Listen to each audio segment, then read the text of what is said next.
Bana, samahani sana, siwezi kuwa peke yangu ambaye napata taarifa hizi alafu nyi wengine msijue. Iko hivi, benki hazikopeshi mtu binafsi anayefanya biashara. Benki zinakopesha system maalum iliyosajiliwa inayoendesha biashara. Nisikize vizuri. Benki haikukopeshi kwa sababu wewe tu uko sehemu fulani kwenye engo fulani, Kariakoo ama Dar es Salaam, Arusha, Mwanza, Mbeya, kwa sababu tu unafanya biashara na watu wanakufahamu. Benki haikukopeshi hivyo.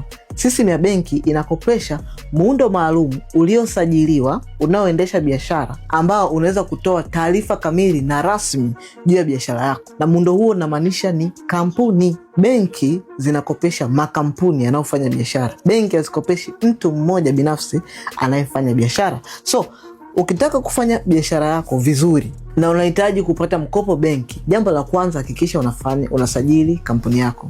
Kama tayari una biashara, tayari ina mzunguko, njoo usajili kampuni. Ukisajili kampuni yako, then inakupa nafasi na opportunity ya wewe kupata nafasi ya kupata mkopo wa biashara yako hiyo ulionayo kwenye benki yoyote ile ambayo ungependa kufanya. So kama wewe ni huyu, hakikisha na comment neno kampuni hapo chini, ama wasiliana sisi kupitia namba zilizopo kwenye caption.